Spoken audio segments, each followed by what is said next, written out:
Hey guys, Arin Darcan from Call Center Mastery here. Today we have a client who is struggling to get credit cards on file before booking an appointment. So he sent me the recording. It's like an 8-minute long, 7-minute long recording. So we're going to jump straight in, start listening and see if we can identify the problems to why this particular setter isn't able to get the credit cards. Let's listen in. Hello? Hey, is this... Yeah. Hey there, this is with Rain and Therapies, and I'm just calling to check up on you because I think you submitted your information on one of our ads to get help with your knee pain. Is that right? Yeah. Cool, I like the opener. I like she's friendly, she's speaking clearly, she's got like a nice energy to her. And you're also able, what I love about this as well, is that you aren't just saying, hey, we saw you submit information about helping your, like, I don't know, whatever a generic chiropractor thing is. Oh, we saw about your pain, like, we want to see if we can help. Like, you're specifically saying his knee pain. So I don't know if he's put that in the form or something like that, but then that already connects so much better with him. If you just said, hey, yeah, we're calling from ABC Chiropractics, and I saw you had some issues you need some help with, right? That's like everyone's like, okay, great. But if you say, hey, yeah, your knee pain, the more you can put on that front end, right? So for example, if the guy writes in the form, I've had knee pain for 5 years, right? If you can mention like more things, more information, it's like, yes, we saw you, we're getting in touch because you just submitted information about your knee pain. You've had it for like 5 years, I think you said, right? It's like, oh my God, yeah. Like that's like, because they immediately know that you're not like a cold caller. They immediately know that you've actually like read the form and you're actually like caring about them. So I love that. Like you're actually mentioning specific knee pain, which is great. Okay, that's great. So for this call, I'm just going to ask you a few questions just to see if what we have in place and what we have to offer would be able to help you with your pain. And if it sounds like it could help, I can go ahead and book you in. Is that fair? Yeah, I think they said I'd have a family doctor or something like that. Is that what you guys ever said? No, for this one, this is for like physical therapy. So we're offering a voucher for laser therapy to help with your knee pain. All right. Okay, yeah, go ahead. Okay. So can you tell me more about your knee pain and how it started? Geez, I don't even know. It just started, I don't know, probably a couple of years ago. It just started hurting. I don't know how to explain it much more than that. Okay. Could you tell me, like, an estimate? How many years was that? A couple of years ago? 5 years ago? Or is... I think he just said 2 years ago, didn't he? Let me replay that. Geez, I don't even know. It just started, I don't know, probably a couple of years ago. It just started hurting. I don't know how to explain it much more. Yeah, so he said a couple of years ago, and then you're asking how many years ago. Be careful of stuff like because it shows you're not listening. And especially with something like pain and like knee pain and like anything to do with the body, it's people don't want to go to someone who like doesn't even listen to them, right?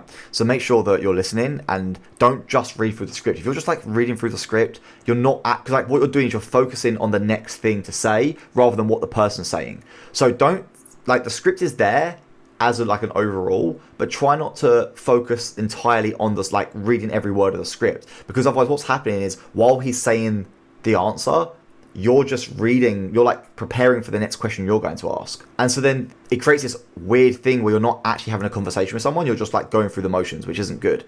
So you want to make sure that when someone's actually speaking, obviously have like a bullet point or like you know roughly what to say next, but don't just read the next script, like actually listen to what they're saying, because then that can add other things to the conversation. Again, it makes them feel very heard and cared for. Could you tell me like an estimate? How many years was that? A couple of years ago? Yeah, he just said that. 5 years ago, or is maybe 5 years ago, maybe. 5 years? Okay. Oh, interesting. So he said a couple and then he says 5. Either way, still. 5 years ago. And since that started hurting, has that had any impact in your everyday life and your work as well? Yeah, I mean, it slowed me down. Obviously, slows me down. I mean, I still get everything done, but it's not like I used to, right? I'm not jumping off the back. I'm not jumping off the back of trucks anymore, you know. Okay. Yeah. So this is kind of like just a thing with like non-US setters that they struggle to build kind of that rapport and connection sometimes, and like have jokes. So when he says like jump off the back of trucks like I used to, right? She goes, okay, and carries on. Where you'd much rather be like, you'd rather like at least like do a little chuckle. Like you can hear in his voice that he's like, yeah, I don't jump off the back of trucks like I used to anymore. And it's like, oh yeah, I completely get it, man. Like yeah, when I was younger, I used to be able to blah blah blah blah blah as well. You know, some like you can relate to them a little bit, right? Like say a little bit about your life, and then so many people are like scared to do that. I don't know why. have a conversation with someone, listen to what they're saying, and then actually give like a real response. If someone's saying, when I was younger I used to do this, I used to do that, like you can just relate to them, say what you used to do, right? So or like for example, if someone said that to me, I'd be like, oh yeah, I've never jumped off trucks, but I can imagine like, yeah, like it was obviously knee pain's a problem for that. Ha ha ha ha. Carry on, right? Stuff like that. What's your job? If I can ask, what's your job? Truck driver. Truck driver. So it definitely affects your job. Yeah. At Yeah, times. Yeah. Okay, definitely Cool. got it. And why do you think is it a priority to do something about your knee pain right now? Because you've said it's been a couple years ago. Okay, the way you ask that is, I get the question you're asking, but you're asking it in kind of a weird way. I would want to be asking that, and again, this is why the scripts can be an issue if you're trying to read word for word. I'd want to be asking that same question along the lines of, okay, so why now? Like, what's taking, like, is that something happened recently that you've like decided that, right, enough is enough? Or, you know, what's going on? And that way there, it's like, you're asking, okay, like, yeah, why now? That's obviously, it's a great question, right? To bring up what the actual issue is for now, like, get their motivation around doing something about it now. Because why not do something 2 years ago? Why not do something 5 years ago? Why wait till now? I think that's a great question. But the way you ask that, if I quickly just redo this bit. Why do you think is it a priority to do something about your knee pain? Why do you think it's a priority to do something about your knee pain? Well, because it hurts. So that question doesn't make sense, because it's like, well, because it hurts? That's why. Where the question you should be asking is, why now? Okay, great, you've had the knee pain for 2 years. So has something changed? Like, why did you not get it looked at 2 years ago? What's happened recently to make you want to fix this now? Great, cool. That's the kind of question you want to be asking. Right now, because you've said it's been a couple years ago. It's just getting worse, right? Like before, it's starting to get to the point where it's not even really that tolerable anymore. You know, I always tolerated it, but it's just getting so much worse now. Even affecting the gym, even lifting weights. I can only lift so much weight because it's putting pressure on my knee. I can't work out like I want to. You know what I mean? Yeah. You know. That's a good answer. Like, yeah, and he's giving you some good pain there, right? Like, he can't work out like he used to. He wants to be able to lift weights. I think that's good. I'm definitely sorry to hear that. So you said it earlier. So when you say, like, I'm definitely sorry to hear that, you've got to say it like you mean it. You can't just say, yeah, I'm definitely sorry to hear that, and then move on. You need to be like, oh, man, yeah, that sucks. Like, I'd hate to be able to not blah, blah, blah, blah. I completely get what you're saying. Sorry to hear that, man.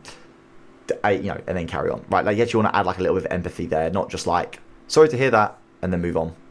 Affects your work, and it also definitely affects your hobbies, right? Because you like going to the gym, lifting those weights, and good repetition. You're repeating back what is like the pains and stuff, which is great. I love that. You can't do that right now. And if you could fix the pain, just say you could fix the pain right now, how do you think life would be different for you? Oh, I'd be able to work. I'd be able to do work more, work out more, be able to do more activities with my son. It'd be awesome. You hear his voice, like you hear how, like, I love this question, by the way. Like, yeah, so like if we can fix this, like how's that going to impact your life, right? I can play with my son, I can do this. Like, you can literally hear his voice like instantly go up, like his energy levels up, right? So I love that, because you're like you're putting him through the pain, and then you're putting him through heaven, essentially, right? So he understands the clear difference. I love that. Definitely. And you said 5 years ago the knee pain started just out of nowhere. What else have you tried to fix the pain? Have you tried anything else to? Okay, yeah. Have you tried anything else like that? To get absolutely nothing. Nothing. Okay. Why is that? Is it just that you didn't think it would get worse as it goes? Yeah, I didn't think it was going to get so much worse, which I really should have knew that, but I don't know. I'm just used to living with, living with pain like that. But yeah. Definitely understand that. And it seems that because it keeps getting worse, it became like a very big inconvenience already. And thank you so much for sharing everything, Leonard. And from what you've told me, I feel just needs to be a little bit more empathy. So, like, thank you so much for sharing everything. Like, the way you said that is like, thank you so much. Like, you're saying it on an out breath, if that makes sense. It's like, yeah, thank you so much for sharing everything. And it's like, there's no, like, you're just saying the words. Where someone's opened up to you, like, about their knee pain, they want to be able to, like, play with their son again, they can't go to the gym, like, he's being very vulnerable with you right now. So you want to be a bit more like, and use his name as well, like, I don't know, I can't remember what his name was, let's call him Jim, right? You want to be like, yeah, Jim, thank you so much for for actually like opening up and discussing this stuff with me. I think it's so important that people are like honest about this stuff, and I really appreciate you doing that. Right, like saying it like that is gonna like he's gonna be like, yeah, of course, no problem. Like it's gonna build that connection. It's like these like little sparks between you, right? Like not in a weird way, but it's like you're building this connection between you and the lead, which then when it comes to trying to get the credit card, when it comes to getting the deposit, like they feel a much better connection with you and they understand more, right? Like our offer. So it's a voucher, actually a $67 laser therapy voucher that is very specific and good at fixing knee pain, especially at the joints. Right. So it would be able to benefit you a lot. So let's find a great time to get you scheduled. Do mornings or afternoons work best for you? Do you ever have weekend mornings or? We have only Mondays to Fridays. We have Fridays on the afternoon because you have work, you said, right? What, Would you be what, available? what time in the afternoon? We have availabilities at 5:30 in the afternoon. Okay, it would have to be the afternoon because I go to work in the morning, right? So. Okay, yeah. So 5:30. Where are you guys located? Where are you located at? Yeah, we're located. Do you know Major League Sportsplex around 641 Danforth Road, Scarborough? Okay, yeah. I mean, I know Scarborough well, so I'll just need the address. Yeah, I'll be sending you the address after the. I like how quick she is with the knowledge. Like a lot of setters, they can struggle to find the address, they can struggle to find the information. But this setter here is like she's got everything open. As soon as the person says where are you guys located, she's straight away able to say, which is great. I love that. Otherwise, if you start being like, yeah, I think we're and like you can't find, you start fumbling, then people are like, what the hell? Like you don't know that your own address. It's weird, right? The fact she knows it straight away and she can just like read off where you guys are located. I think that's great. Yeah, I'll be sending you the address after the call, so I'll send it via text. And attached on it is a link to the map as well, so that you can use that to follow. All right. Okay, got it. So November 1, would you be available November 1? Next. November 1, like, no one says it like that, right? Like, these little, like, some of the language stuff here, this little, like, differences in language, it is a bit of a red flag for people. Like, are you available November 1? Like, do you mean the 1st of November? Or do you mean November 1st? November 1, it sounds a bit weird. This coming Friday at 5:30 in the afternoon? 5:30 in the afternoon. Or 6. Would 6 work better for you? 6 in the evening. Okay, so yeah, I mean, I could do that this Friday, eh? Yeah, Okay. yeah, that's right. Okay, got it. He's not sure. Like, at that point, I'd be calling him out on that. I'd be like, if you can't do Friday, like, please, like, let me know, man. Like, it's all good. Because you can hear, like, if I repeat that little bit there, you can hear that he's not sure about the Friday slot. Would 6 work better for you? 6 in the evening. Okay, so yeah, I mean, I could do that this Friday, eh? Yeah, Okay. yeah, that's right. Okay. Yeah, he's saying okay, but he's not actually sure. He's kind of like, And even if you weren't getting deposits, like, I wouldn't let this guy book in right now. If a guy said that to me, I would be like, are you sure, man? Like, if you can't do Friday, it's all good. Like, please make sure you can actually do it, right? Like, so yeah, I'll just be calling him out on that. Like, are you sure? Like, Friday's definitely good for you. Give him that like opening to be like, no, I'm sorry, it's actually not okay. Like, I'm looking at my calendar, I'm trying to do this, I'm trying to do that. This isn't going to work, or whatever it is, right? Give him a chance to say the truth. So I'd definitely be like confirming, like, are you sure? Like, any kind of tone of voice like that, I'd always be calling that out. If there's any schedule changes on your end, you can always call us immediately, okay? Yeah, okay. All right. So I'm just entering the details. Give me just 1 to 2 minutes. And to 1-2 minutes to enter some details? That seems like a long time. inform you as well, Leonard, just one last thing before I lock in the booking for you. We do have a very busy office, so no shows really do disturb our schedule. To avoid any of that, I wouldn't leave you guys waiting and not show up or not say nothing in advance before. So. Okay, got it. And you sound committed, definitely, but we do need. You sound committed, but that sounds horrible. That sounded horrible. That like ruined everything at that point. It's like, yeah, you sound like, you're a good guy, but I still don't trust you. That's what it sounds like. Let me listen to that bit again. And you sound committed, definitely, but we do need You sound committed. It sounds like I could trust you, but I don't trust you. the credit card details over the phone. Rest assured, we won't be charging you anything. You don't have to. Credit card details over the phone. Let me hold on. Let me stop and restart this whole bit. We do need the credit card details over the phone. Rest assured, we won't be charging you anything. You don't have to worry. But we do have a no-show policy fee of $25 in case you don't show up without giving us at least 24 hours notice. But you said earlier that you'll be giving us a notice ahead of time, so this won't apply to you definitely. So which card would you like to use just to lock in the appointment? Okay, I'll definitely give you my MasterCard, but I mean I'm still like working right now, so I don't have that with me to give you all that information. I'm working now, right? Still early, right? Yeah. But, yeah, I don't have. I'll use a credit. I don't give a damn. Like I'm gonna be there, but I just don't have that right now with me. Oh, okay. I don't know. I don't know the number by heart. I don't know it by heart. Of course. No worries about that, and I understand that you don't have your credit card right now, so I'll give you a special case. Since you said that you're very committed, so I'll lock this in for you without any credit card on file because you said you're at work. Yeah, I'll be there 100%. Okay, got it. Thank you so much for that. So the overall pitch to try and get the deposit or try and get the credit card information, I think it's okay. The main thing is that you need to put it in their benefit, right? So rather than just saying, hey, we want to get a credit card because we don't want no-shows, you want to say something along the lines of, our doctors always prepare for the appointment. So they read through your notes, they're going to identify what's the best plan of action for your particular knee pain, and then from there, they'll obviously discuss that with you on your consultation. And obviously in the past, what's happened is like we spend a bunch of time preparing for meetings, and then people just don't show up, right? Which is, obviously, we don't like that, and I'm sure you wouldn't do that. It's just because it's got to the point now where it is now a company-wide policy. So all it is I just need to collect a card on file if that's cool with you, and then from there, if for any reason, like obviously you already said you're going to show, or at least let us know. If you need to cancel, it's absolutely fine. Just let us know you're going to cancel, or you want to reschedule, that's absolutely fine as well. But yeah, we take the credit card, and then for any reason that if you just like randomly disappear, you don't show, and we spend all this time preparing for the meeting, then we'll charge you a $25 no-show fee.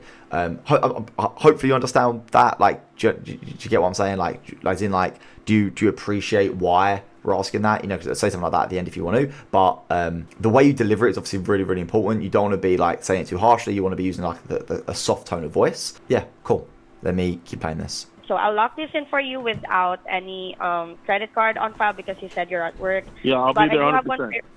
Okay, got it. Thank you so much. It doesn't feel like you're actually giving him a special thing. So in that situation, if he's like, hey, I haven't got a card on me, I would take a moment to pause and I'd be like,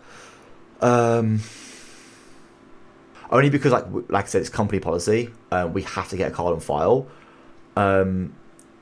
You've got, like, just to confirm, like, you've got no cards on you right now, like nothing we can do at all. And he's like, no, I also have got no cards on me.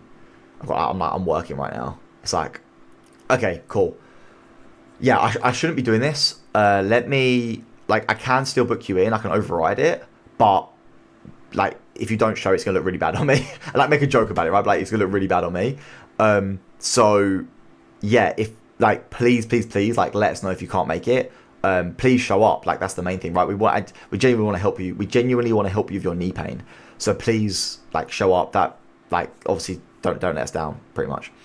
So I'll be making more of that, more rather than what you did, which was, oh, you haven't got a card on you? Okay, no worries. I'll make a special situation for you. It's like, it doesn't feel special. It doesn't feel like you're actually doing anything for them. So pause, like, make a little bit of like an awkward, like, yeah, honestly, I could get in trouble for this, but I can override it. I do trust that you're going to turn up. Like, you're definitely going to show up, right, Jim? Yeah, I'm definitely going to show up. Okay. All right, cool. I tell you what, let me put this in for you now. Please let us know if you can't. If anything, I understand life happens. Please let us know if something happens. But, yeah, all right, cool. I'll put this in for you still. Right, that's how I'd be doing that, rather than just, like, jumping straight into, yeah, that's fine, not an issue. So let me just fill up all the details right now. Right. And then I'll be sending you a text as well, so you can check that maybe after your work, just so you won't be inconvenienced as well. So do you have any other questions, Leonard, before we end the call? No, I guess I'll just kind of figure it all out when I get there. It kind of seems kind of straightforward. Yeah. Yes, got it. And our clinic would also be calling you ahead of time, so one day before the appointment, just to check up on you. And yeah, that's all. Thank you so much for your time. All right. Have a great day. So at the end, I'd be reconfirming the appointment time. I'm like, okay, Jim, so just to confirm, we're going to see you at 6 p.m. on the 1st of November at our office, which is located in blah, blah, blah. All good with you? Yeah, all good. Okay, great, perfect. Like, I'll be like confirming that one more time before the end of the call as well. Hopefully that was of value to you. Hopefully you enjoyed it. If you got any questions, let me know down below as usual, and I'll see you on the next one. Speak soon.